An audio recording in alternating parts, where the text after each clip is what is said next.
वो कैसे समाप्त होगा? तभी एक मायावी पूतना आई है और पूतना ने कहा, प्रभु भैया आप चिंता मत करो, आपके काल को मैं समाप्त करूंगी।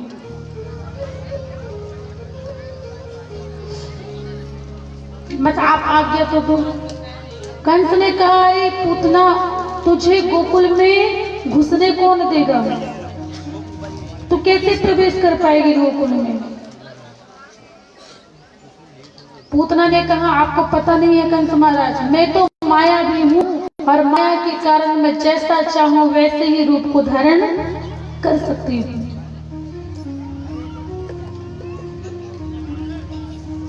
माया अपने भेद को बदल रही है। कैसे? बड़े बड़े नाखूनों को छोटा छोटा बनाई है, बड़े बड़े दांतों को छोटा की है। सफेद पूतना थी, काली थी तो सफेद हो गई है। अब बाल भी पूरे सफेद सफेद हैं। अब उसका भी कुछ उपाय करना चाहिए। तो जैसे आप सभी माताएं बहनें, अब यंग तो क्या, जवान, यंग, बूढ़े, दादा दादी सब बालों में कलर करते हैं। कोई नहीं है शरीर, सभी बालों में कलर करते हैं और कहते हैं बड़े कॉन्फिडेंस के साथ कि अभी तो मैं जवान हूँ, अभी तो मैं यंग हूँ। कोई एक्सेप्ट करना नहीं चाहता कि मैं बुढ़ा हो चुका, मैं बूढ़ा हो चुका हूँ, अभी मैं जवान हूँ। तो पूतना ने भी आप लोगों की तरह कुछ उपाय अपने सफेद बालों को पूतना ने भी कलर किया है।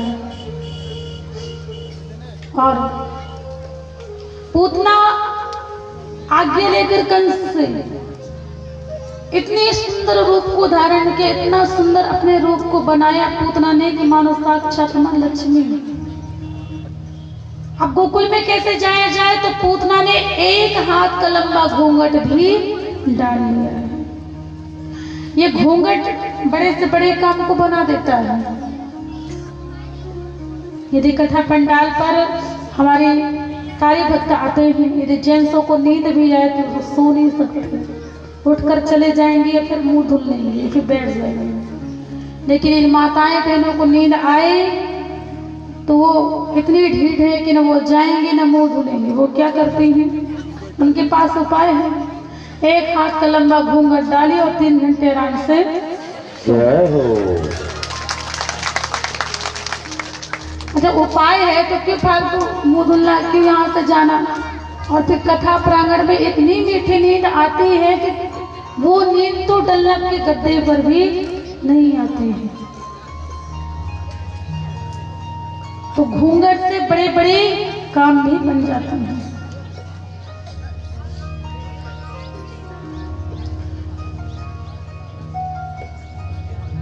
ध्यान दीजिए कि जो घूंघट डालने के जो प्रचलन है ये हमारे हिंदुओं में, हमारी संस्कृतों में नहीं आया है। आपने राम कथा भी सुनी होगी, राम कथा पढ़ी भी होगी आप सभी ने। कभी भी रामायण देखा भी होगा आपने। कभी भी जानकी मैया ने दशरथ जी के सामने कभी घूंघट नहीं डाला है।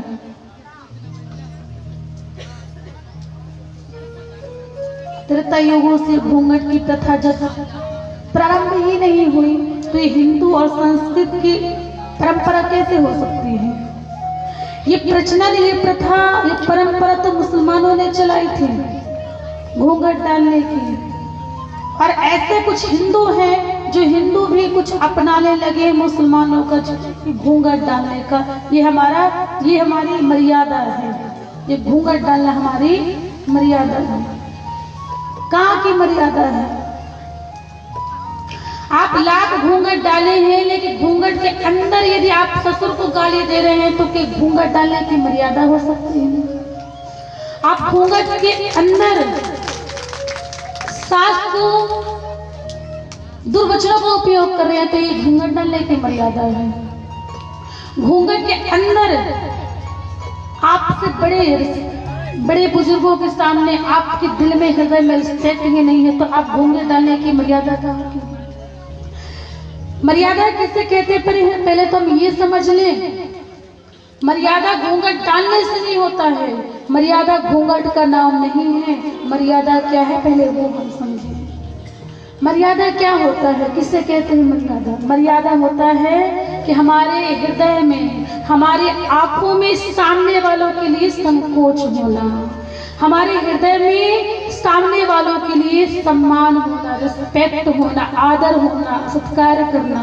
यदि आपके हृदय में, आपके मन में, आपके दिल में, आपकी आत्मा में, आपके मन में, आपकी आंखों में यदि सामने वाले के, सास के लिए, ससुर के लिए, बड़ों के लिए यदि सम्मान नहीं है, रिस्पेक्ट नहीं है, आदर नहीं है, सत्कार नहीं है, संकोच नहीं है, तो आप लाख भी घूंघट डालो तो मर्यादा का उल्लंघन है, मर्यादा हो नहीं सकता। जय हो।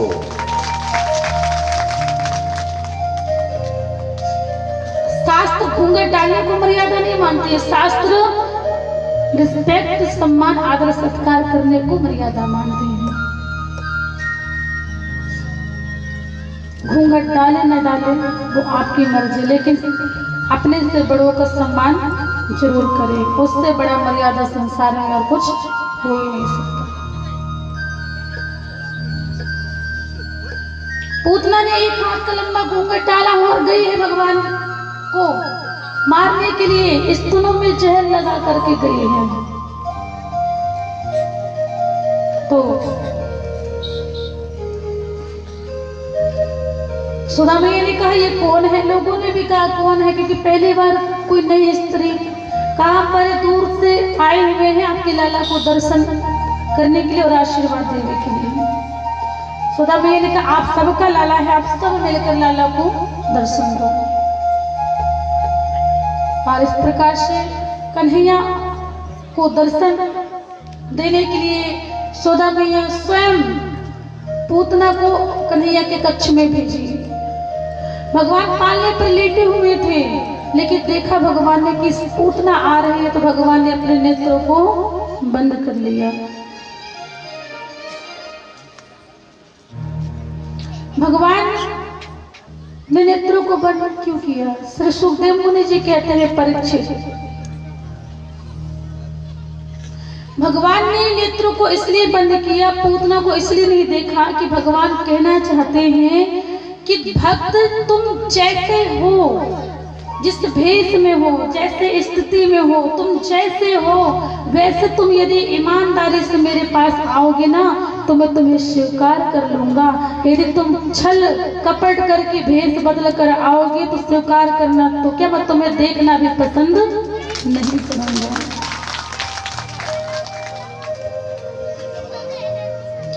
निर्मल मने जो मोहि पावा, निर्मल मने जने जो मोहि पावा, निर्मल मने जने जो मोहि पावा, निर्मल मने जने जो मोहि पावा, निर्मल मने जने जो मोहि पावा, निर्मल मने जने जो मोहि पावा, निर्मल मने जने जो मोहि पावा, निर्मल मने जने जो मोहि पावा, मोहित करते चले तेरा मोहि कपटे झले जितने न भावा, जो जानो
तुम्हें भेजा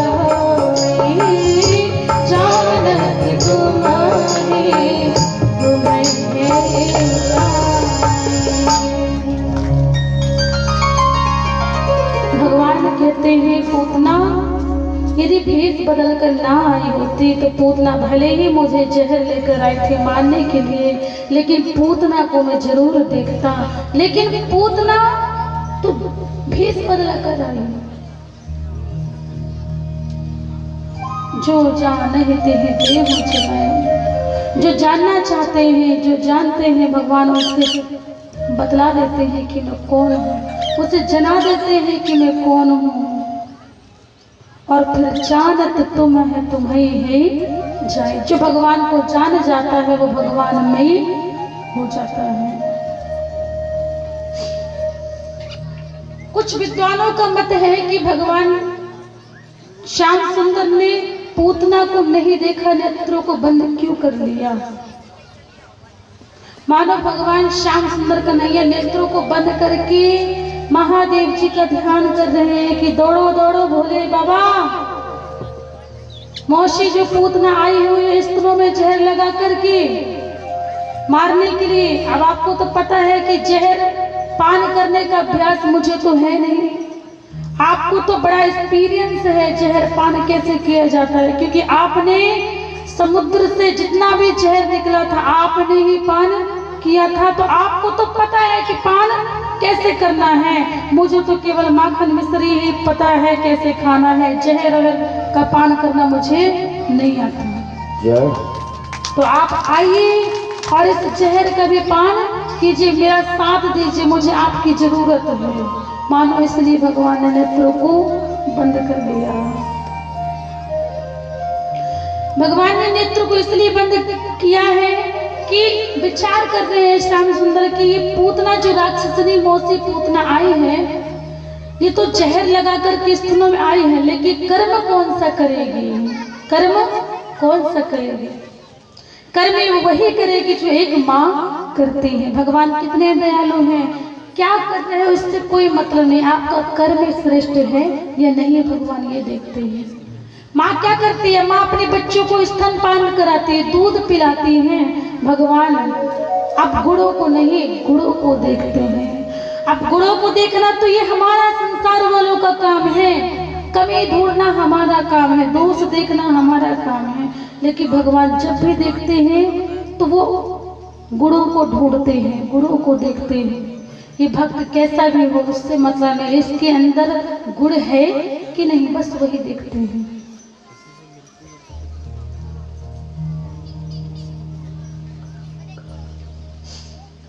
पूतना के गुण को देखते हैं कि कर्म ये वही करेगी जो एक माँ करती है। भगवान की दाएं और बाएं नेत्रों में सूर्य चंद्रमा का वास है, मानो उन्होंने अपने आप को ढक लिया है। राम राम राम, देखो सारी दुनिया हमारे भगवान को प्यार करती है, दुलार करती है, और ये राक्षसनी जो पूतना है हमारे लैला को मारने के लिए आई है, हम इसका मुख नहीं देखेंगे। भगवान ने इसलिए नेत्रों को बंद किया। पूतना भगवान को उठाई है, महल के पीछे ले गई है और दूध पिलाने लगी। जब दूध पिलाने लगी तो भगवान एक हाथों से स्तनों को पकड़ रहे हैं, दूध भी पी रहे हैं और धीरे धीरे प्राणों को भी खींच रहे हैं। दूध भी पीते जा रहे हैं, प्राणों को भी खींच रहे हैं। अब पूतना को तो तकलीफ होने लगी क्योंकि प्राण जाने लगे, सांस नहीं ले पा रही थी। तो पूतना ने कहा बस बस बालक, बहुत हो गया, बहुत हो गया, बस बस बालक, अब बहुत हो गया, बहुत पी लिया, बहुत पी लिया, अब तो मर ही गया होगा बालक। लेकिन बालक मरे क्यों, वो तो अजर है, अमर है, वो तो पिए जा रहा है, पिए जा रहा है। पूतना हैरान हो गई, बालक है ये कौन है, पिए जा रहा है, पिए जा रहा है। तो पूतना कहते बस बस बालक, बहुत हो, कितना पिएगा, बस बस छोड़ दे बालक, छोड़ दे। भगवान कहते रे मौसी पूतना, बीच रास्ते में तो दुनिया वालों का काम है छोड़ना, मेरा काम नहीं है। मैं जिसको एक बार पकड़ लेता हूँ ना उसको उद्धार करके मैं छोड़ती हूँ। अब यदि मैंने आपको पकड़ा है तो आपको उद्धार करके ही छोड़ूंगा, ऐसे बीच रास्ते में छोड़ने वाला नहीं। अब तो पूतना हैरान हो गई कि अरे ये 6 महीने का बालक बोलना भी जानता है, इसे बोलना भी आता है। पूतना समझ गई कि मेरे समान है कोई माया भी है। पूतना विकराल रूप धारण करके अपने वास्तविक रूप में आकर के आकाश में उड़ा करके ले गए भगवान को, और भगवान को जैसे ही मारना चाहा है, भगवान ने स्वयं पूतना को एक ही मुट्ठी में पूतना को समाप्त किया है। पूतना से युद्ध करके पूतना जब पृथ्वी पर गिरी, जितने भी गोकुल के बगीचे थे, महल थे, अटारियां थे, सभी चिलमिला करके टूट करके सब ऐसे गिरे और ऐसे जोरों से आवाज आई है मानो भूकंप आ गया हो। ऐसी पूतना के गिरने में आवाज आई है, ऐसे शोर से आवाज आई, ऐसे जोर से आवाज आई है। पूरे गोकुल में शोर मच गया, क्या हो गया, क्या हो गया। और सभी कन्हैया को ढूंढने लगे, हमारे कन्हैया को कुछ हो तो नहीं गया। पूतना का पेट तो ऐसा जैसे ब्रिज हो, और उस ब्रिज रूपी पेट के ऊपर कन्हैया खेल रहे हैं। सभी जब देखे तो यशोदा मैया को सब ताना मारने लगे कि यशोदा मैया की लापरवाही है। सभी यशोदा मैया को डांट भी रहे, नंद बाबा जी आज्ञा दे रहे हैं। और ऐसा विशाल पूतना का शरीर कि जब सीढ़ी पर सीढ़ी लगाई गई है भगवान को लाने के लिए। भगवान श्याम सुंदर कन्हैया पेट के ऊपर खेल रहे हैं, छोटे से नन्हे नटखट गोपाल। सीढ़ी के माध्यम से भगवान श्याम सुंदर को नीचे लाया गया, और नीचे लाया गया पूतना के शरीर को काट करके अनेकों चिताएं बनाई गई और जलाया गया। श्री सुखदेव मुनि जी वर्णन करते हैं, राजा परीक्षित, चिता जलती है तो दुर्गंध आता है, लेकिन पूतना के चिता से दुर्गंध नहीं, सुगंध ही सुगंध शेष रहा। क्यों? क्योंकि एक बार यदि भगवान जिससे स्पर्श करते हैं ना, उसके जीवन में दुर्गंध की जगह बचती ही नहीं है। और भगवान कितने कृपालु हैं कि भगवान ने पूतना को सदगति दी है। जो यशोदा मैया को 100 वर्ष बाद मिलेगी, देवकी मैया को मिलने वाली है, वो सदगति आज भगवान ने पूतना को पहले ही दे दी है। ये पूतना कौन है? ये पूतना है राजा बलि की पुत्री रत्नमाला। जब भगवान आए हैं बामन रूप धारण करके, तभी राजा बलि की जो पुत्री रत्नमाला थी, उसके मन में भाव आया था, ये कितना छोटा सा बटुक है, बामन है, काश ये मेरा पुत्र होता तो इसे मैं दूध पिलाती। लेकिन जब बामन देव भगवान ने छला है राजा बलि को, तो उन्हें क्रोध आ गया कि अपने पिता का बदला में इससे ले पाऊं, ऐसी शक्ति दो। भगवान ने आज दोनों ही इच्छाएं रत्नमाला की पूरी की। बालक बनकर दूध भी पिए, और समय आया तो भगवान ने पूतना से युद्ध भी किया। भगवान इच्छा जरूर पूर्ण करते हैं, आज नहीं तो कल नहीं। भगवान के यहाँ देरी हो सकती है, देर हो सकता है, लेकिन अंधेरा नहीं हो सकता है। इस प्रकार पूतना को भगवान ने सदगति दी। ध्यान दीजिएगा, हमारे जीवन में भले ही लाख अवगुण हो, लेकिन यदि हमारे कर्म श्रेष्ठ है, हमारे गुण श्रेष्ठ है, तो भगवान उससे देखेंगे और हमारा कल्याण कर देंगे। यहाँ पर श्याम सुंदर कन्हैया पूतना का स्पर्श हुआ भगवान को, तो सारी गोपियां नंद बाबा जी मैया को ताना मारने लगे और कहने लगे हमारा लाला छोटा सा है, नजर लग सकती है। तो सभी मिलकर के नजर उतारने लगे भगवान कन्हैया को। जैसे हमारे यहाँ किसी बालक को नजर लगे तो क्या करते हैं, राई नून लेकर के शुरू हो जाते हैं, नजर उतर जाए, नजर उतर जाए। उसी प्रकार यशोदा मैया भी कन्हैया को नजर उतार रही है। और नजर किससे उतार रही है? गाय की पूंछ से नजर उतार, गौ माता की पूंछ से नजर उतार रही है। हे 33 करोड़ देवता को वास देने वाले हे गौ माता, मेरे लाला को नजर न लगे, आप ऐसी कृपा करो। तो आइए सुधा मैया की भांति हम कन्हैया को नजर उतारो। कन्हैया है ही इतने सुंदर, हमारे बाकी भी आई तो देख रहे हैं आप कितने सुंदर हैं। बाकी बिहारी जी इतने सुंदर हैं। अब जी भगवान की बनाए हुए सृष्टि इतनी सुंदर है, भगवान के बनाए हुए भक्त इतने सुंदर हैं, तो भगवान कितने सुंदर होंगे इसका तो कोई वर्णन नहीं कर सकता ना। तो प्रेम हो बाकी बिहारी तेरी नैना कजरारी, जय हो। हाय ना चलना लग जाए होए होए होए। तो सभी को मिलकर के नजर उतारना है श्याम सुंदर कन्हैया का प्रेम से।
मस्तान जान पे करती पहला मीठी मीठी झनकार,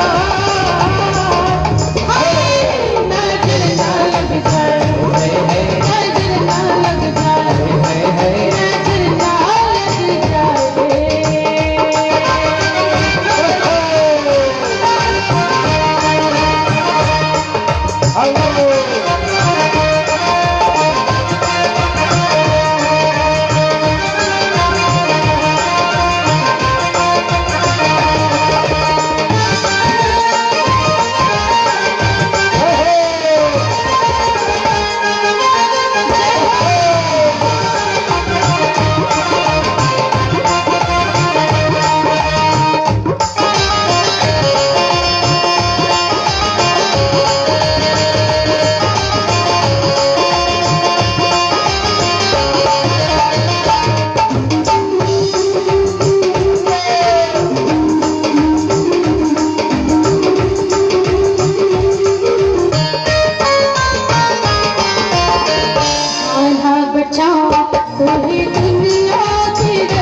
बचाओ मोहे दुनिया के डर से।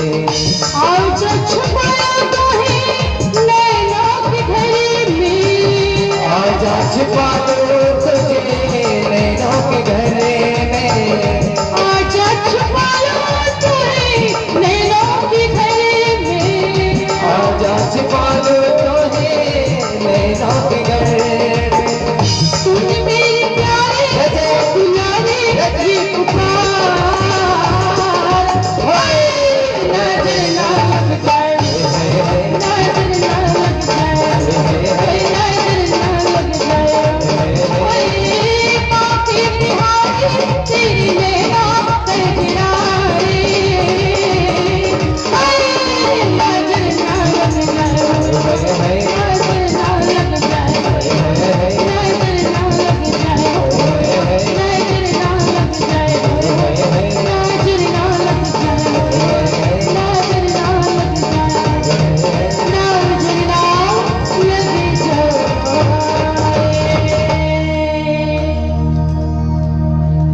बाकी बिहार तेरी नैना कजरारे,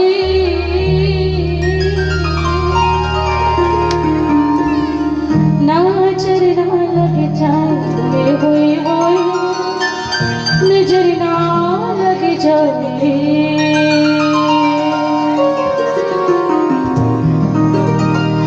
सभी गोकुल के नर नारी मिलकर के, यशोदा मैया मिलकर के कन्हैया को गाय के पूंछ से नजर उतारी है।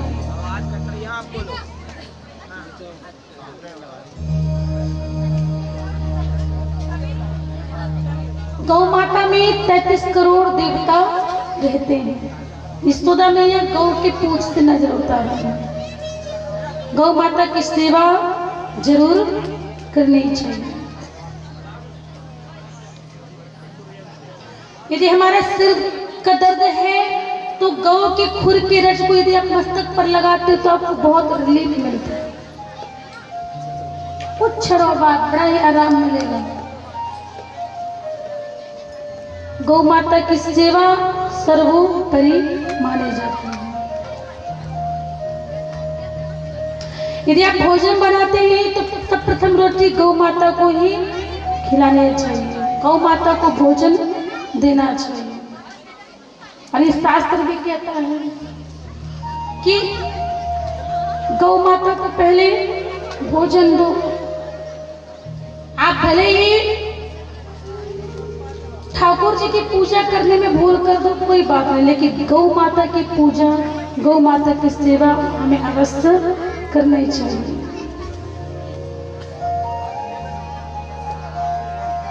जिस गौ माता में 33 करोड़ देवता रहते हैं, जिस गौ में माँ लक्ष्मी, माँ गौरी, गंगा मैया सब विद्यमान है, गौ माता की सेवा करें और ज़्यादा से ज़्यादा उन सेवा करें। सर्वप्रथम भोजन बनाए, सर्वप्रथम रोटी गौ माता को देना चाहिए, बीच की रोटी स्वयं को खाना चाहिए और आखिरी की रोटी, लास्ट वाली जो रोटी है वो कुत्ते डॉगी को देना चाहिए। लेकिन ये प्रथा बहुत कम लोग हैं जो निभा रहे हैं। आजकल की जो माताएं बहनें हैं वो कुछ करती है, कुछ नहीं करती। अब पति देव के लिए इतना प्रेम, इतना स्नेह। कुछ माताओं का स्वभाव होता है कि पतिदेव ऑफिस से आते हैं तो रोटी बनाती है गर्मा गर्म, पतिदेव बाथरूम में गए तो पराठा लगाना, गरम गरम रोटी शुरू हो जाती है। आ गए हैं, थक गए होंगे, जल्दी गरम गरम रोटी बनाऊंगी, 2-4 रोटी ज्यादा खा लेंगे। अब माता है, उनका थोड़ा दिल मुलायम भी होता है। मैं तो पूरा दिन घर पर रहती हूँ, बेचारे बाहर से आए हुए तो रोटी बनाऊंगी, 2-4 और खा लेंगे तो गरम गरम रोटी। अब वो गरम रोटी खिलाने के चक्कर में पतिदेव को वो गौ माता के हिस्से की रोटी पहले पतिदेव को खिला देती है। तो गौ माता की जो रोटी होती है, गौ माता के हिस्से की रोटी है, वो हमारी माताएं बहनें पतिदेव को खिला देती हैं। तो पतिदेव बेचारे गौ माता की तरह सीधे साधे डर डर के यहाँ तो वहाँ छुपे रहते हैं। अच्छा, बीच की रोटी है, हमारी माताएं बहनें अपने बच्चों को खिला देती हैं, सबको खिला देते हैं, जितने मेंबर रहते हैं, जितने फैमिली में रहते हैं, जितने भी लोग हैं सब। अब आखिरी की रोटी जो बची रहती है कुत्ते की रोटी, उससे भी माताएं बहनें नहीं छोड़ती। क्या कहकर कि अरे यार देखो सिलेंडर कितना कॉस्टली हो गया, कितना महंगा हो गया, कल्चर कितना कॉस्टली, इतने सब महंगी सामान आने लगे, महंगाई बढ़ गई है, सिलेंडर भी इतना महंगा हो गया है, बार बार मुझे रोटी बनानी पड़ेगी, कुत्ते को खिलाने तो कुछ पुण्य दान तो मिलने वाला है नहीं। अब ऐसा करती हूँ आखिरी की रोटी क्यों कुत्ते को खिलाऊं, अब आखिरी एक ही रोटी बची है, मैं ही खा के पानी पी लेती हूँ, फालतू बनाना पड़ेगा, आटा भी बर्बाद, गैस भी बर्बाद, तो कुत्ते की रोटी वो स्वयं खा लेती है। अब गौ माता की रोटी पतिदेव को खिलाए तो पतिदेव यहाँ से वहाँ छुप छुप के सीधे साधे बेचारे जो बोल रहे हाँ, जो बोल रहे हाँ। अब बीच वाले बच्चों को तो कोई असर नहीं हो कि अपने हिस्से की रोटी खाए हैं। अगर कुत्ते की रोटी खाएंगे तो माताएं बहनें बस कुत्ते की तरफ कहीं पति में शुरू हो जाती हैं, कहीं बच्चों में शुरू हो जाती हैं, कहीं सास में, कहीं ससुर में, कहीं किसी न किसी में शुरू ही रहती हैं, शांत नहीं बैठती हैं। क्यों? इसका असर पड़ता है ना, और असर बहुत वेग से पड़ता है, बड़ी तीव्र गति से पड़ता है। आप किसी के हिस्से की रोटी खाओगे, कुछ भी खाओगे तो उसका प्रभाव तो पड़ेगा। अभी तो हमारे रेवा दादाजी सुरगनी कह दी थी, ये पत्नी है ना धुंधली जैसी, बहुत तेज है। अरे रेवा महाराज के लिए तारीख तो बता दे, ईमानदार से बोल। इसलिए कह रहे थे, अब समझ में आई कि वो कुत्ते के हिस्से की रोटी साथ खाई होंगी एक आध 2 बार, इसलिए तेज है। अब आपको पता चल गया ना कि इसलिए आपकी पत्नी देवी तेज है। तो यहाँ पर चलिए, अब आपको तो पता है कि हिस्से का खाने का प्रभाव पड़ता है, किसी भी हिस्से का आपको खाना नहीं है, अपने हिस्से का खाइए तो आपको ज्यादा बेनिफिट होगा। बोलिए बाकी बिहारी लाल की जय। तो गौ माता की सेवा सर्वोपरि है। गौ माता की सेवा, माता पिता की सेवा, बुजुर्गों की सेवा, भूखे को भोजन कराओ, प्यासों को पानी पिलाओ, यही आपकी सबसे बड़ी पूजा है। कभी प्यासे को पानी पिलाया नहीं, बाद अमृत पिलाने से क्या फायदा। कभी प्यासे को पानी पिलाया नहीं, बाद अमृत पिलाने से क्या फायदा। जय हो। सबसे बड़ी पूजा है प्यासे को पानी पिलाओ, भूखे को भोजन कराओ। अरे जिसका पेट भरा है उससे भोजन कराने से आपको क्या शांति मिलेगी। आप यदि भूखे को भोजन कराओगे ना तो आपकी आत्मा आपको धन्यवाद करेगी कि हाँ तुमने आज अच्छा काम किया है। जब हम अपना अच्छा काम करते हैं ना जिंदगी में कभी, तो हमें बड़ा कॉन्फिडेंस होता है, बहुत अच्छी फीलिंग्स आती है मन में कि हाँ आज मैंने अच्छा काम किया है। और जब कोई बुरा काम करते हैं ना तो आत्मा भी हमें कोसती है और हमें बड़ा अनकंफर्टेबल ऐसा फील होता है कि हमें आज कुछ बुरा काम किया। हमारी आत्मा ही सबसे बड़ी हमारी दोस्त है, मित्र है, जो सब कुछ बदला देते हैं। कभी प्यासे को पानी पिलाया नहीं, बाद अमृत पिलाने से क्या फायदा। कभी प्यासे को पानी पिलाया नहीं, बाद अमृत पिलाने से क्या फायदा। कभी गिरती हुई को खाया नहीं, बाद आंसू बहाने से क्या फायदा। कभी गिरते हुए को उठाया नहीं, बाद आंसू बहाने क्या फायदा।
सेवा की नहीं, बाद मंदिर के जाने से क्या फायदा। कभी प्यासे को पानी पिलाया नहीं, बाद अमृत पिलाने से क्या फायदा।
प्यासे को पानी पिलाया नहीं, बाद अमृत पिलाने से क्या फायदा। बाद अमृत पिलाने अमृत दिलाए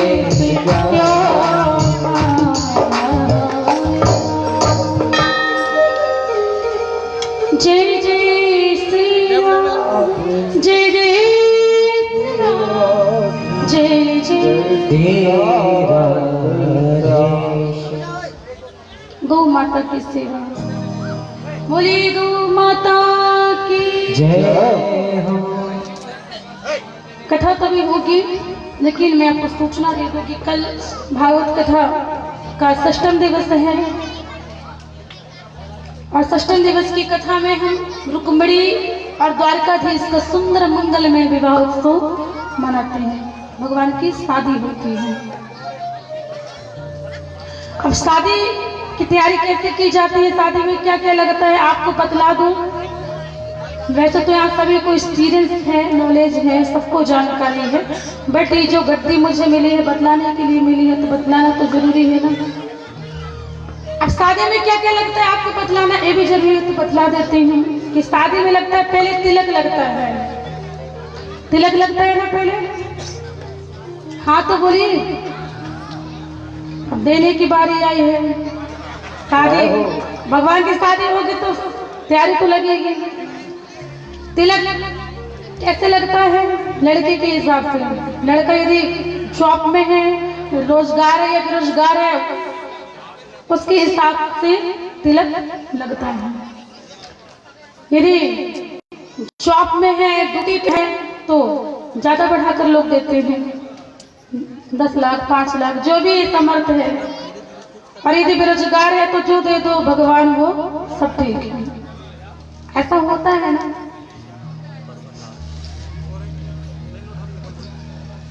तो पहले तिलक लगता है, फिर क्या लगता है, तो सभी तिलक ले आइएगा।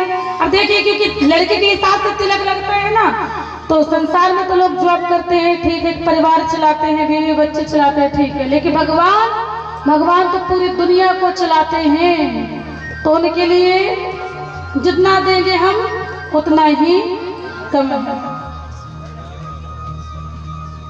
फिर क्या लगता है, फिर गाड़ी मोटर भी लगता है। लगते हैं कि नहीं लगते कन्या के लिए। तो सब अपने अपने यहाँ से कल एक एक कार लेकर के आ जाएगा। लगती है ना गाड़ी, ज्यादा दूर नहीं हो, संगाबाद पास ही में है। तो सभी भगवान के लिए गाड़ी, मेरे लिए नहीं। जो लगता है वो बतला रही हूँ, आप मुझे मत सोचिएगा मैं मांगूंगा। गहने लगते हैं, विवाह में कन्या को स्वर्ण दान दिया जाता है, भूमि दान दिया जाता है, गौ दान दिया जाता है, कन्यादान किया जाता है, पांव पखरी की जाती है। इस प्रकार से वस्त्र दान, अन्न दान, बर्तन दान, श्रृंगार, ये सब विवाह में लगते हैं। तो सबको तैयारी कर कर यहाँ पर आना है।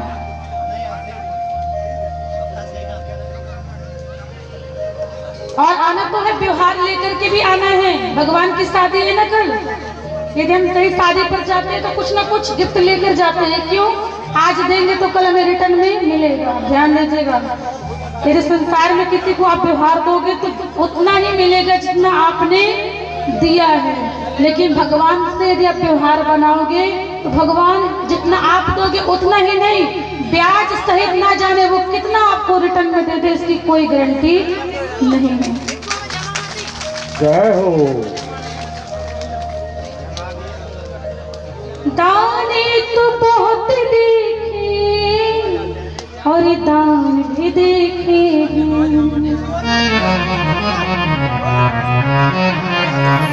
दाने तो बहुत देखे हैं और दान भी देखे हैं, पर कन्यादान जैसा, पर कन्यादान जैसा कोई दान नहीं होता। पर कन्यादान के जैसा संसार में कोई दान नहीं होता। तो आप सबको यहाँ पर तो कन्यादान भी करना है। तो विवाह में क्या क्या लगता है मैंने आप सबको बतला दिए है ना। विवाह में भूमि दान, गौ दान, स्वर्ण दान, वस्त्र दान, अन्न दान, ये सभी दान विवाह उत्सव में लगते हैं। और कल विवाह में सबको आना है। हमारे जितने भक्तगण बैठे हो संगाबाद के, चांदला के, सबको आना है। और हमारी माताएं बहनों को भी सुंदर सज धज करके आना है, क्योंकि माताएं बहनें सजने धजने में श्रृंगार करने में बहुत आगे होती हैं। फिर तो कल शादी है, और शादी में एक भी मेकअप न बचे, सारा मेकअप करके आइएगा सज धज कर। जिस तरह शादी, तो कल तो भगवान की शादी है ना। सुंदर लाली लिपस्टिक, हाई हाई रेंज वाली साड़ी, सुंदर। आप यदि 1 बजे से भागवत कथा का जो टाइमिंग दिया गया है, समय दिया गया है, तो आप लोग तो 10 बजे से तैयार होना शुरू कर दीजिएगा, क्योंकि आप लोग को तैयार होने में बड़ा टाइम लगता है, समय लगता है। तो हमारी माताएं बहनें सुंदर सज धज करके आप सभी आइएगा। और हमारे जेंट्स जो दादाजी हैं, जो भैया हैं, आप सभी लोग सुंदर, आप लोग भी कोट, ब्लेजर, टाई, साफा। एक दादाजी तो कह रहे हमारे पास है, अरे आपके पास सब पहन कर आइए, क्योंकि कल शादी है भगवान की, कल शादी है। सुंदर सज धज करके कल आइएगा। आप घराती हैं, आप ही बराती हैं, क्योंकि कल भगवान की शादी है। प्रेम से बोली श्री बाकी बिहारी लाल की। यहाँ पर भगवान श्याम सुंदर कन्हैया सुंदर लीला करते हैं। भगवान बाल लीला कर रहे हैं। श्याम सुंदर कन्हैया को मैया यशोदा बार बार स्नान कराते हैं, बार बार कन्हैया कीचड़ में चले जाते हैं। मैया कहते लाला तुझे कीचड़ बड़ा प्रिय है, पहले पूर्व जन्म में क्या बपू था, क्या घोड़ा था क्या, तो तुझे कीचड़ बड़ा प्रिय है। भगवान तो बपू घोड़ा थे। भगवान ने कही मैया बहुत ज्ञानी है, मैया को सब पता है। भगवान बार बार पानी में जाते हैं, तो मैया कहते तो पहले पूर्व जन्म में मत्स्य था क्या, मछली था क्या, तो तुझे पानी बहुत प्रिय है। हाँ मैया पहले में मत्स्य था, मछली था। इस प्रकार से भगवान सुंदर लीला करते हैं। मैया की इच्छा हुई कन्हैया मेरा कब बोलेगा, कब तोतली आवाज मुझे मैया कहकर बुलाएगा। तभी भगवान जान गए मैया की इच्छा, मैं मैया कहूँ। तो भगवान कहने लगे मैया मैया मैया कहने लगे, कहने लगे मोहनी मैया मैया, कहने लगे मोहनी मैया मैया। मैया यशोदा को मैया कहने लगे, नंद को बाबा कहने लगे, बलराम को ताऊ भैया कहने लगे।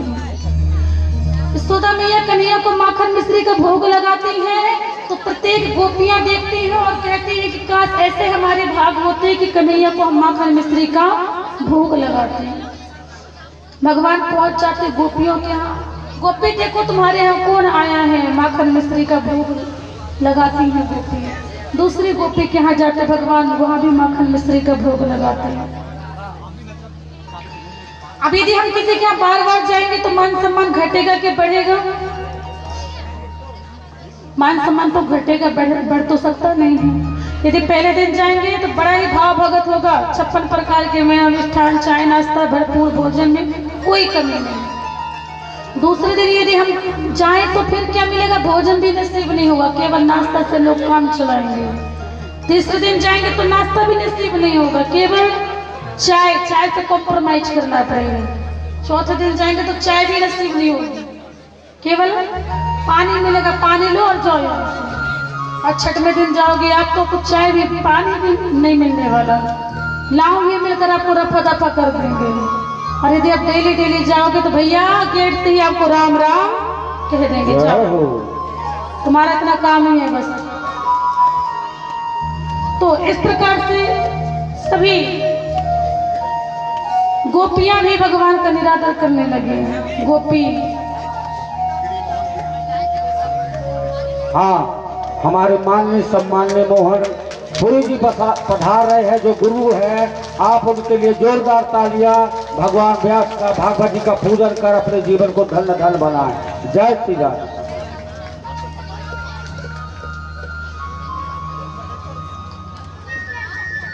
हाँ, हमारे रेबा महाराज जी आए और उनका फूल मालाओं से स्वागत करें। कथा चालू। जय श्री राम।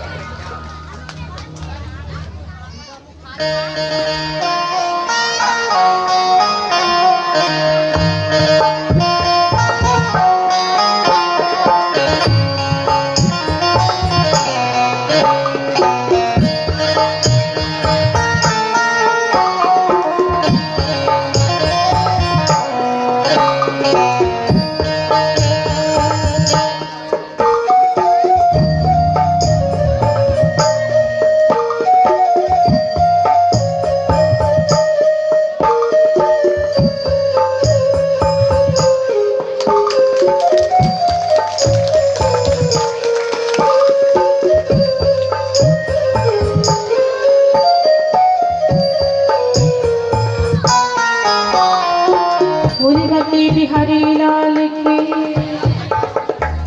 धन्य होशंगाबाद की बात से, चांदला की बात से कि आपने इस कथा प्रांगण पर नर्मदा मैया का दर्शन तो हो ही रहा है और संत समाज का भी आप सभी को, महापुरुषों का भी, हमारे विद्वान प्रवक्ता यज्ञाचार्य पंडितों का भी आप सबको दर्शन हो रहा है। ये हमारे लिए बहुत ही गर्व और गौरव की बात है।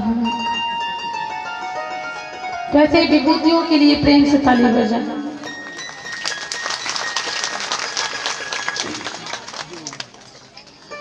यहाँ पर भगवान श्याम सुंदर कन्हैया जब गोपियों के यहाँ जाते तो गोपियां भी घमंड करने लगी, सम्मान नहीं करती तरीके से। एक दिन गोपी के यहाँ भगवान पहुंचे तो गोपी इतनी कठोर थी, इतनी ढीठ थी कि बैठने तक को नहीं कहा कि कन्हैया तो बैठ जाए। भगवान जाने लगे, जहाँ सम्मान नहीं वहां रुकना क्यों, जहाँ प्रेम नहीं वहां रुकने से कोई मतलब है। प्रेम है, सम्मान है तो रुकना चाहिए। भगवान उठकर जाने लगे। गोपी ने कहा, कन्हैया अभी अभी तो आए थे, कहाँ जा रहे हैं? भगवान ने कहा, बहुत जोरों से भूख लगी है गोपी, यदि तेरे यहाँ कुछ खाने को तो तू दे। तभी गोपी ने कहा, अरे कन्हैया वो माखन तो था लेकिन माखन चला गया मथुरा बिकने को लिए।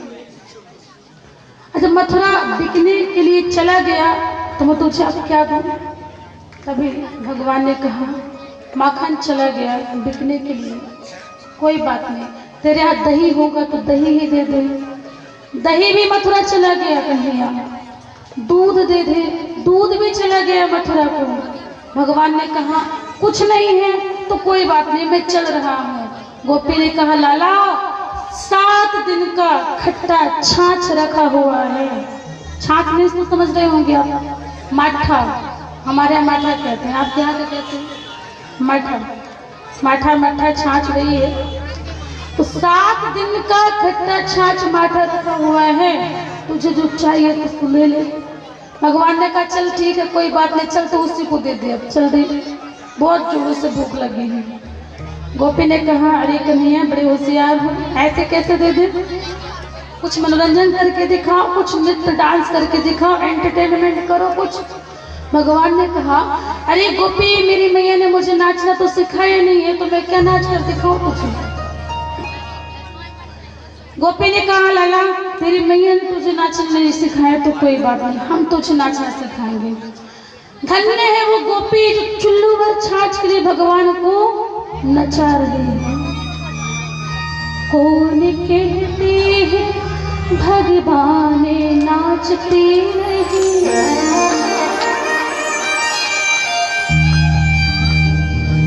गोपियों की तरह तुम नचाते नहीं।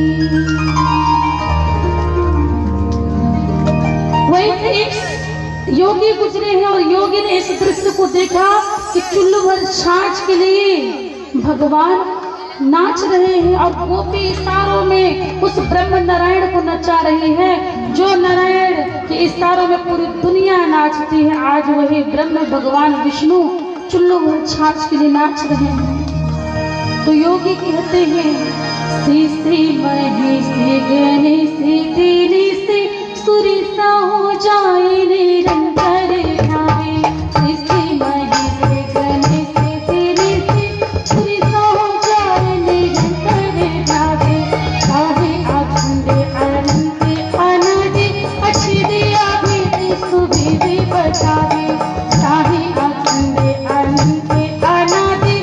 छिनिया वेद सुवेद बतावे नारद से पुत्र जाति रहो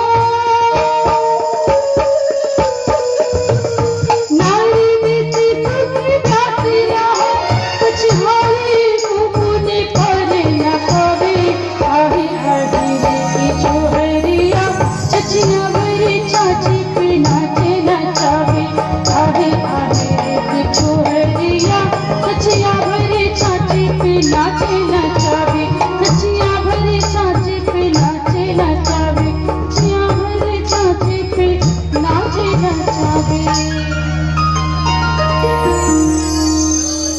कहते हैं योगी शेष महेश गणेश दिनेश सुरेश हो चाहो निरंतर ध्यावे ताहि अखंड अनंत अनादि अछेद अवेद सुवेद बतावे नारद से सुख व्यास रहो पछिहारे को पुनि पार न पावे और ताहि अहीर की छोहरिया छछिया भरे छाछे पे नाच नचोड़े। शेष शारदा देवी देवता जिन्हें प्रणाम करते रहे हम तो उस गोपियों को प्रणाम करते हैं उन गोपियों को जिन गोपियों ने चुल्लू भर छाछ के लिए ब्रह्म को नचा दिया। इस प्रकार से भगवान ने देखा कि जो गोपी है नेक राजी से माखन देने वाले नहीं है इनके लिए कुछ उपाय करना चाहिए। भगवान जब श्याम सुंदर कन्हैया देखा भगवान ने कि गोपी बात नहीं मानती भगवान चोर मंडली बनाए भगवान चोरी करने लगे घर घर जाकर के माखन चुराने लगे। और जब माखन चोरी करने लगे हैं तो गोपियां भी उल्लाहना देने लगी हैं मैया से मैया आपका जो लाला है वो माखन चोरी करता है। मैया कहती मेरे लाला माखन चोरी कर ही नहीं सकता। अरे 9 लाख नंद भवन में इतना माखन हो 9 लाख गाय है मेरे घर में और क्या माखनों की कमी है जो तुम्हारे यहाँ मेरा कन्हैया माखन चोरी करने आएगा जिसके यहाँ 9 लाख गाय हैं। मैं से कैसे मान लूं कि मेरा लाला चोरी करता है। तुम चोर चोर कह करके मेरे कन्हैया को बदनाम कर दोगी और मेरे लाला को ब्याह नहीं होगा। अरे जिसका लड़का बदनाम हो जाए चोर नाम से उससे कोई शादी करेगा बदनाम तो हो जाएगा ना। क्या तुम नहीं चाहते मेरे कन्हैया का ब्याह हो शादी हो विवाह हो। जाओ जाओ यहाँ से मेरे कन्हैया को चोर नहीं कहना और मैया गोपियों को भगा दो। गोपियों ने कही भैया हम झूठ नहीं कह रही हैं आपको चुलाना बहुत माखन चुराता है मटकी भी फोड़ देता है। जहाँ मैं ऐसे नहीं मानने वाले थे पहले मेरे लाला को रंगे हाथ पकड़ कर लाओ मुझे सबूत दो प्रूफ दो तब मैं जानूंगी तब मैं मानूंगी कि हाँ मेरा कन्हैया माखन चोरी करता है तुम सच कह रही हो। गोपी ने कहा ठीक है। अब एक गोपी अपने घर को खुला कर चली गई पड़ोसी के यहाँ छुप गई माखन से भरी मटकी लटकी हुई थी। भगवान चोर मंडली बनाए हैं मधुसूदन मधुमंगल सभी सुदामा सारे मित्र आए हुए हैं। भगवान ने देखा गोपी भी नहीं है दही से मटकी लटकी हुई है ऐसा करो कि मौका अच्छा है चलो माखन चोरी हम सभी करते हैं। और जो ऐसा कहने लगे तो भगवान ने जब मटकी को देखा तब कहा अरे सुदामा चल बन घोड़ा। सुदामा जी ने कहा अरे कन्हैया फिर घोड़ा बड़ी मुश्किल से मनुष्य तन मिला है फिर घोड़ा बन जाऊं। अरे कन्हैया मुझे घोड़ा ओड़ा नहीं बनना मुझे तो मनुष्य ठीक है। भगवान ने कहा अरे सुदामा मैं तुझे सचमुच का घोड़ा बनने के लिए नहीं कह रहा हूँ ऐसे ही घोड़ा बन जा चल कमर झुका मुझे तेरे ऊपर चढ़कर माखन निकलना है। तू मैं होते रहेगी कुछ हाथ में नहीं लगे गोपी आ जाएगी भागना पड़ जाएगा। तभी भगवान ने सिर झुकाया सुदामा का और भगवान जब चढ़े ऊपर तो मटकी में हाथ डाले और माखन निकाला है और सारे बानरों को भगवान ने खिलाया है। वही बानर है जो त्रेता में प्रभु श्री राम जी की सहायता किए हैं। भगवान माखन जब स्वयं खाने लगे तो गोपी आई है और गोपी कन्हैया को पकड़ ली। भगवान चारों तरफ देखने लगे और कहने लगे अरे गोपी ये तेरा घर है अरे गोपी, मैं अपने घर के बहाने आ गया, धोखे से आ गया, चल उतार उतार उतार, मुझे अपने घर जाना है। गोपी समझ गई है कन्हैया बहुत बहाने कर रहा है। अरे गोपी देख, मुझे लगा ये मेरा घर है इसलिए मैं चली आई, मुझे अपने घर जाना है, चल उतार। गोपी ने कहा, लाला ये तेरा ही घर है, लेकिन मैं तुझे रंगे हाथ पकड़कर तेरी मैया के पास ले जाऊंगी। तेरी मैया हमारी बात नहीं मानती। भगवान से कहते हैं, गोपी मैं तुझे पकड़ कर ले जाऊंगी। तभी भगवान कहते हैं, गोपी तू मुझे पकड़ कर मत ले जाना। यदि तू मुझे पकड़ कर ले जाएगी तो मैया मुझे बहुत मारेगी, मुझे बहुत डांटेगी।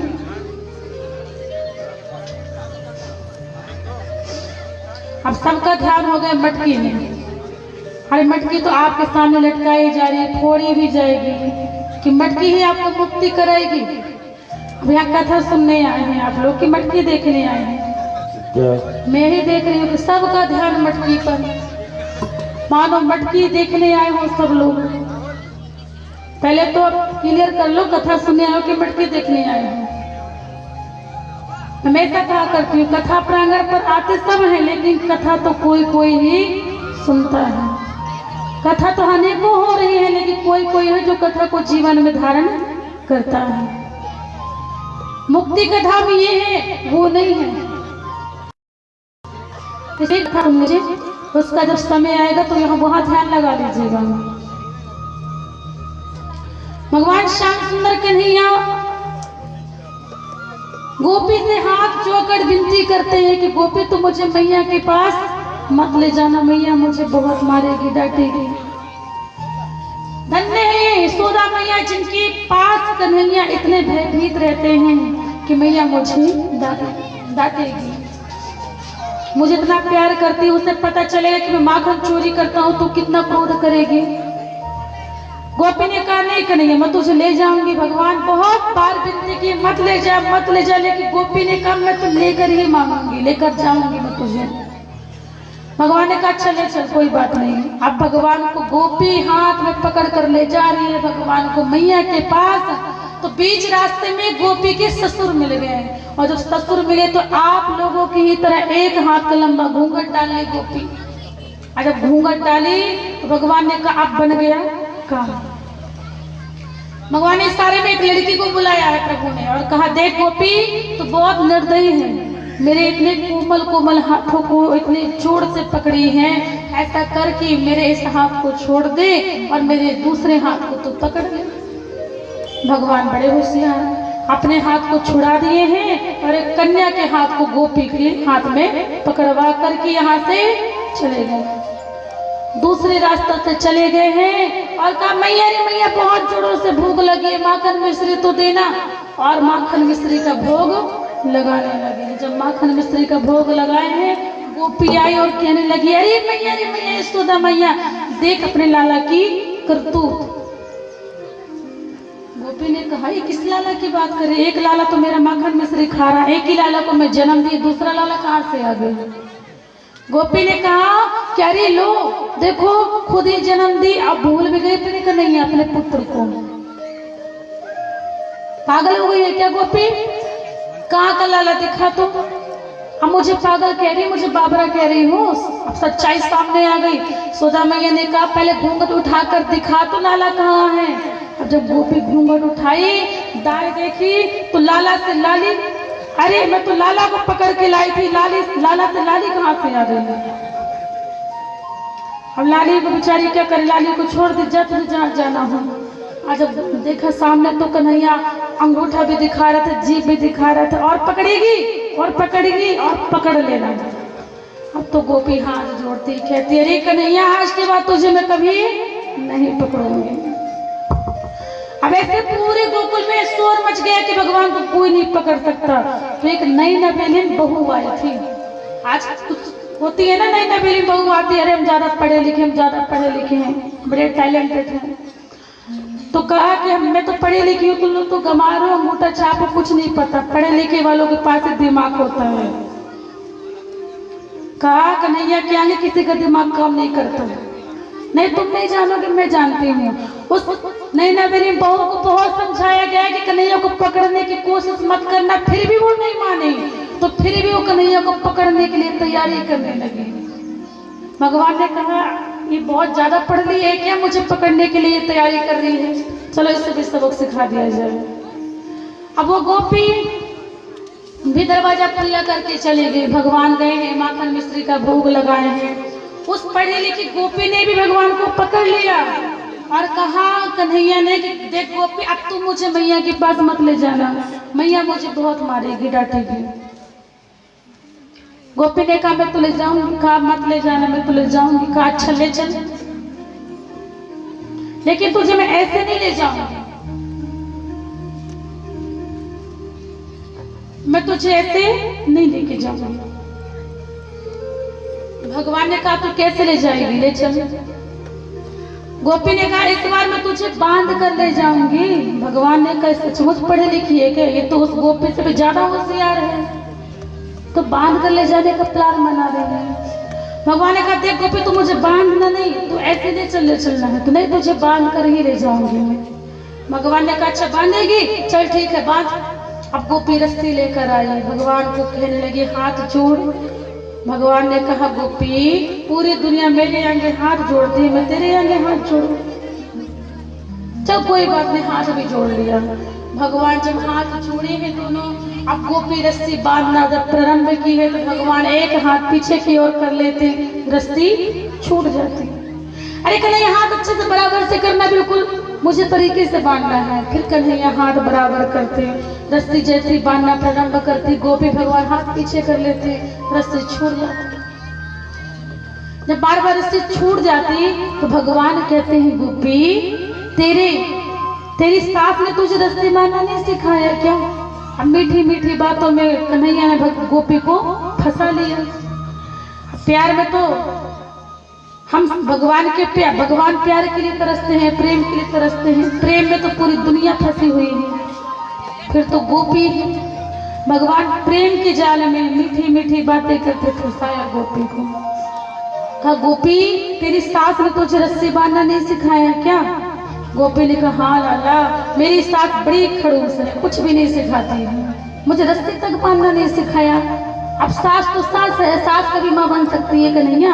हाँ गोपी मैं सब समझता हूँ, चलो कोई बात नहीं, तो दुखी मत रहे, मैं तुझे रस्सी बांधना सिखा देता हूँ। अच्छा लाला, तेरी मैया ने रस्सी बांधना सिखाया। हाँ गोपी, मेरी मैया ने तो मुझे बहुत तरीके से रस्सी बांधना सिखाया है, चल मैं तुझे सिखा देता हूँ, फिर तू मुझे बांध कर ले चलना।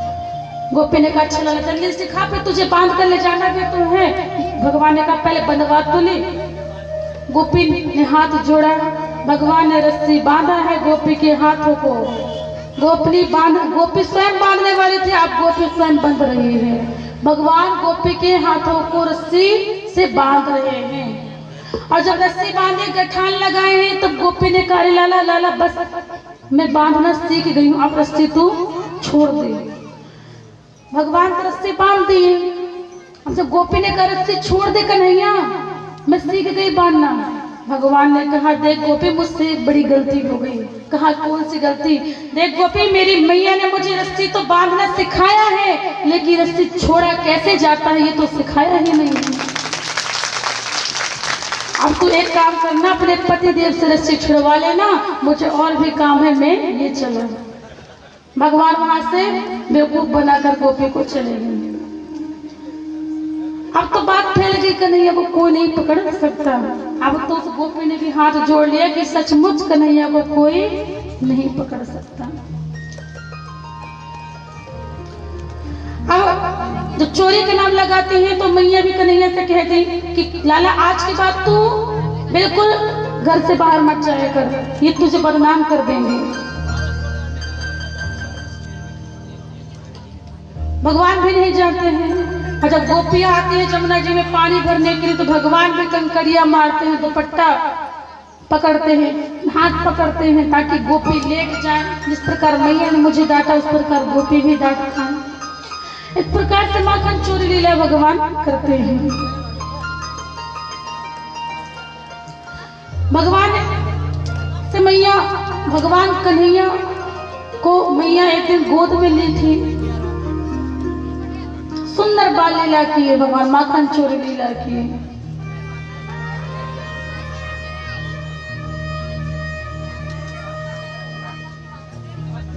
और माखन चोरी लीला किए हैं। एक दिन भगवान श्याम सुंदर कन्हैया को मैया गोद पर लेकर खिला रहे थे, प्यार कर रहे थे, दुलार कर रहे थे।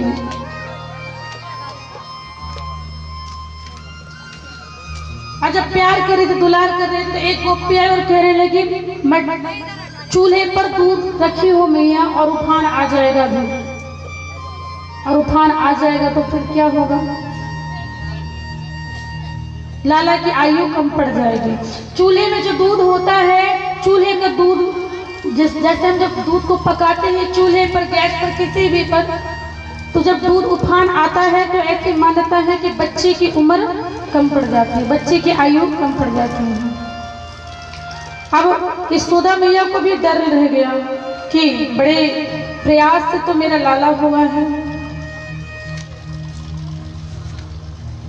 और यदि उम्र कम पड़ जाएगी तो फिर मैं लाला के बिना रह नहीं सकती। तो भगवान वहीं छोड़े हैं और चूल्हे से दूध उठाना चले गए हैं। भगवान को क्रोध आया, भगवान घर से बाहर चले गए। मैया मेरी बात नहीं मानते, मेरी मैया की बात नहीं मानूंगा। और गोपियों को भी तंग करने लगे हैं भगवान। कहीं मटकी से पानी भर कर ले जाते जमुना मैया से घर की ओर, तो भगवान क्या करते हैं, मटकी को फोड़ देते हैं। बार बार पानी लेने जाते, बार बार मटकी फोड़ देते। क्यों? ताकि गोपी घर जल्दी ना पहुंच पाए, उनकी सास, उनकी ननद उन्हें डांटे और उन्हें फटकारे। जिस प्रकार गोपियों ने मुझे चोर चोर कह करके मैया की नजरों में गिराया है, उसी प्रकार इनकी सासों की नजरों में मैं इन्हें गिराऊंगा। इस प्रकार से भगवान गोपियों को तंग करते हैं और कहते हैं क्या? गोपियां कहते हैं, लाला हमें छोड़ दे, हमारी मटकी को मत फोड़, मेरी कलाई को छोड़ दे, मेरी चुन्नी को छोड़ दे, मैं तुझे माखन दूंगी, मैं तुझे दही दूंगी। और कहती हैं क्या? वो मेरा छोड़ दी दुपट्टा दिला,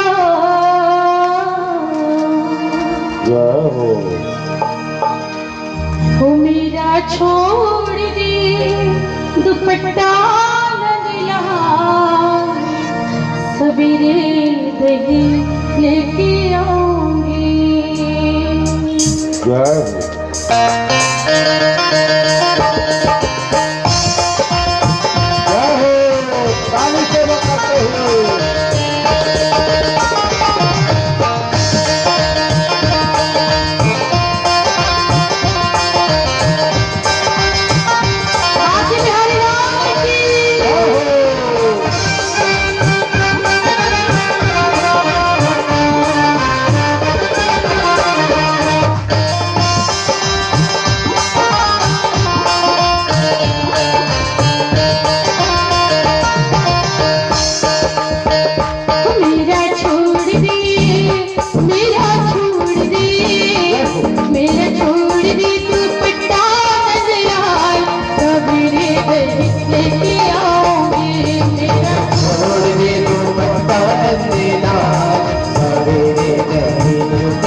लहंगा ले लो मेरी चुनरी ले लो, लहंगा ले लो मेरी चुनरी ले लो, लहंगा ले लो मेरी चुनरी ले लो, लहंगा ले लो मेरी चुनरी ले लो। यमी बूटी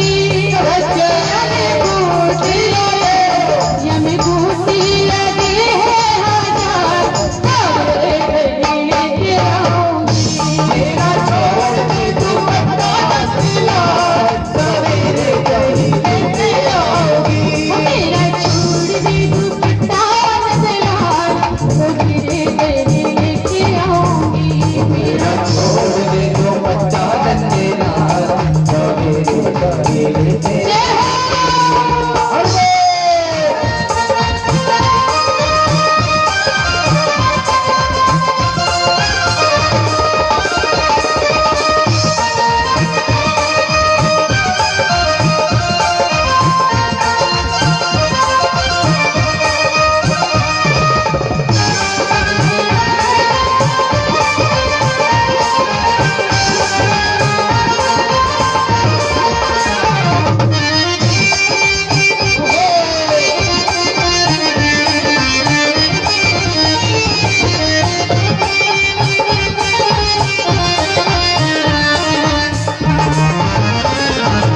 सामान तुम्हें पालन ले लो,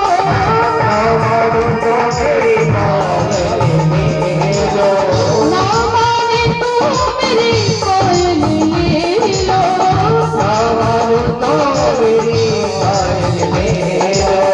पायलो मेरी बिछुआ ले लो,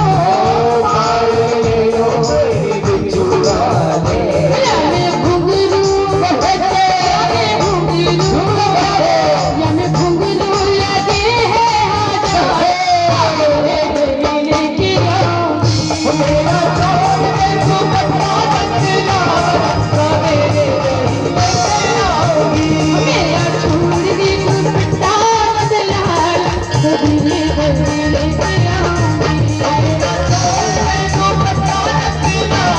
सवेरे गली लेके आऊंगी, सवेरे गली लेके आऊंगी। लेके आऊंगी, लेके आऊंगी, लेके आओगे, लेके आओगे, लेके आऊंगी, लेके आऊंगी, लेके आओगे, लेके आओगे। मेरा छोड़ दे, मेरा छोड़ दे, मेरा छोड़ दे दुपट्टा नज़लार, सवेरे गली लेके आऊंगी,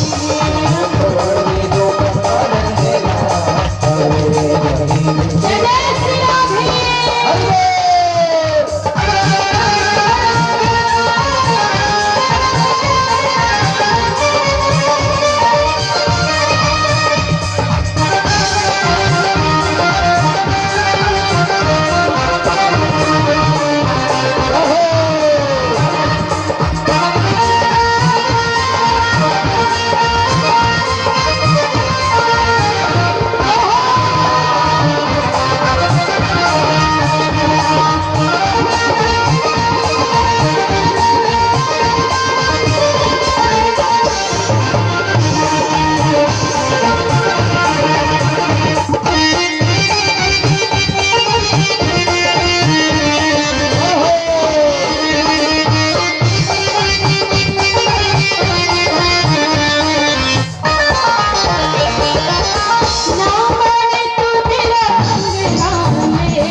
भक्तों को अकेले, हम भक्तों को अकेले।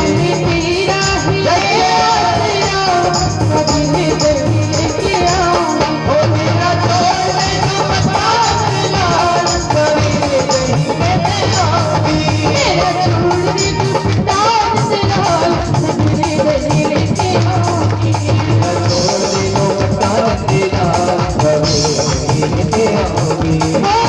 लेके आऊंगी, लेके आऊंगी। लेके आऊंगी, लेके आऊंगी।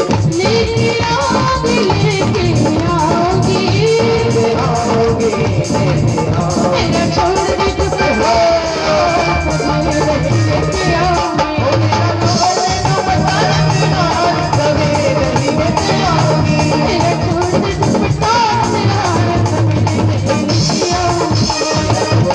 डाल से लाल, कभी लेके आऊंगी।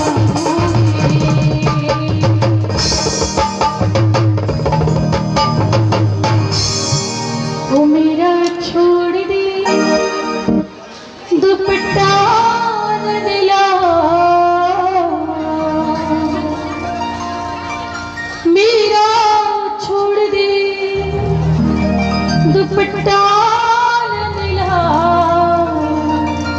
सवेरे दे लेके आऊंगी। गोपियों ने अर्जी लगाई भगवान से और भगवान ने गोपियों को क्षमा किया। देखिए भगवान ने माखन चोरी लीला क्यों की? माखन चोरी लीला करने का भी एक रहस्य है।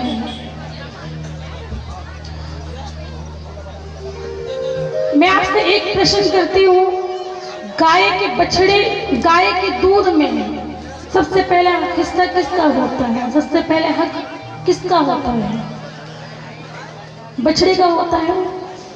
गाय के दूध में सबसे पहला हक होता है गाय के बछड़े का, उसके बाद घर वालों का, उसके बाद वन वालों का, यानी कि बाहर वालों का। फिर आप कहीं भी आप उससे पास कर सकते हैं। लेकिन वास्तविकता में जो हक की बात है, हिस्से की बात है, वो बछड़े का होता है। लेकिन गोकुल में जितना भी दूध होता था गाय का, बछड़े तक को नसीब नहीं होता था, सीधे मथुरा को बिकने चला जाता था। और इस प्रथा, इस अत्याचार को समाप्त करने के लिए भगवान ने माखन चोरी लीला की है। कंस का भय इतना था गोकुल वासियों में कि घर वालों को दूध नहीं मिलता था, गाय के बछड़ों तक को दूध नहीं मिलता था। भगवान माखन चोरी लीला करते हुए सबको बतलाए हैं, अरे भक्तों, अब मैं तुम्हारे पास आ चुका हूँ, तुम्हें डरने की जरूरत नहीं है। इसलिए भगवान ने माखन चोरी लीला की। आगे भगवान ने गोकुल में कुबेर के जो पुत्र यमुना अर्जुन थे, भगवान ने उन्हें मुक्त किया है, जो नारद जी के श्राप से वृक्ष योनि को प्राप्त हुए। उन पर रक्षा की भगवान ने उन पर कृपा की। सभी ने निर्णय लिया, गोकुल में जब से कन्हैया आया, सप्तसुर आया, पूतना आए, अभी वृक्ष भी गिर गए, ये हमारे रहने के योग नहीं है।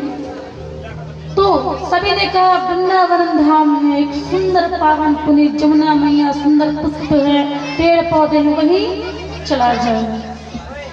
तो सभी वृंदावन धाम भगवान को लेकर के चले गए थे। भगवान पहले गोकुल बिहारी थे, अब वृंदावन बिहारी हो गए। बोली वृंदावन बाकी बिहारी लाल की। और सुंदर सुंदर घास, हरी हरी घास, पेड़ पौधे, पशु पक्षी, गाय है, सब है। बलराम जी गैया चराने के लिए जाते हैं तो भगवान भी रूठ जाते। भगवान ने कहा मुझे तो गैया चराना है मैया। मैया ने कहा तो छोटा है तो क्या होता है, मुझे बछड़े चराने की इजाजत दीजिए, लेकिन मुझे चराना है। छोटी छोटी गैया, छोटी छोटी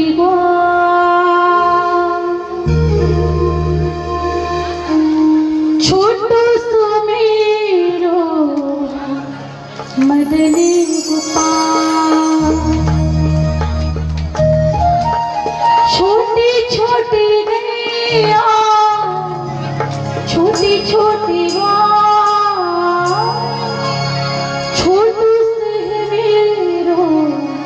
मरने को पार। भजन हो जाए, भजन तो हो जाए, लेकिन आप लोग की इच्छा भी है कि भजन हो जाए, लेकिन फिर कथा भी है, लेकिन 2 लाइन भजन हो जाए। लेकिन जीवन हमारा भक्ति में गुजरना चाहिए, चाहे ज्ञान से चाहे भक्ति से। भजन है भक्ति, ज्ञान है मार्गदर्शन, जो मार्गदर्शन हमें दिखाता है। तो प्रेम से 2 लाइन आइए, भगवान किस तरीके से बछड़े को चराए हैं।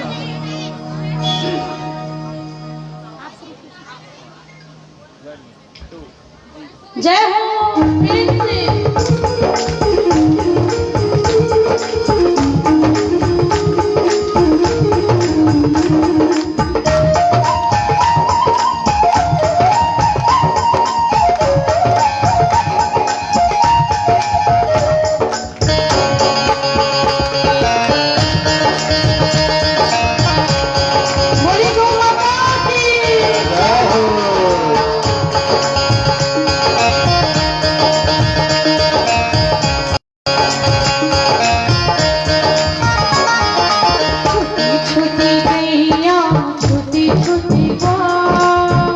छोटी गैया छोटे छोटे ग्वाल, छोटी छोटी गैया छोटी छोटी ग्वाल, छोटी छोटी गैया छोटे छोटे ग्वाल, छोटे सो मेरो तेरे पुकार है, छोटो सो मेरो तेरे पुकार, छोटे सो मेरो तेरे पुकार, छोटो सो मेरो तेरे पुकार, छोटी छोटी गैया छोटी छोटी ग्वाल, छोटी गैया